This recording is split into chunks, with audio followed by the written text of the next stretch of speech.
पहला अध्याय, जन्म की कहानी। इस समय कपिल वस्तु में शुचरोधन नामक एक राजा रहते थे। उनका राज्य हिमालय की पहाड़ियों पर स्थित था। उनकी पत्नी रानी माया असीम सुंदरता और सद्गुणों की स्वामिनी थी। जब राजा और रानी को पता चला कि रानी माया गर्भवती है तो वे दोनों बहुत खुश हुए। एक चांदनी रात में रानी माया को एक अद्भुत सपना दिखा। उन्होंने देखा है कि कुछ देर का कन्याएं उन्हें हिमालय की नदियों में स्नान करा रही है। फिर उन्होंने रानी को खूबसूरत वस्त्र पहनाए और पुष्प अर्पण किए। तभी चंद्रमा के समान एक श्वेत और उज्ज्वल हाथी सफेद कमल लेकर रानी के पास आया। उनके 3 चक्कर लगाकर वह हाथी उनके गर्भ में विलुप्त हो गया। अपने इस स्वप्न के बारे में रानी माया ने शुचरोधन को बताया। राजा ने तुरंत राज ज्योतिषी को बुलाया और उनसे रानी के सपने का अर्थ पूछा।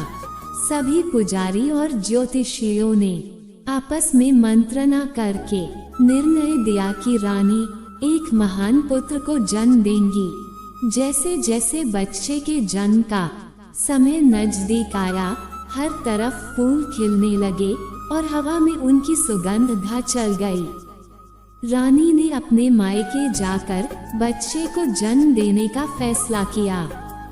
वे नेपाल अपने पिता के घर के लिए रवाना हुई।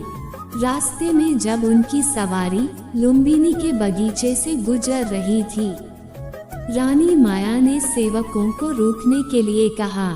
लुम्बिनी के बगीचे में शाल के पेड़ के नीचे एक अद्भुत बच्चे का जन्म हुआ। रानी माया के उस पुत्र का चेहरा चांद के समान दमक रहा था। सारा नजारा जादुई प्रतीत हो रहा था। रानी कपिल वस्तु वापस आ गई।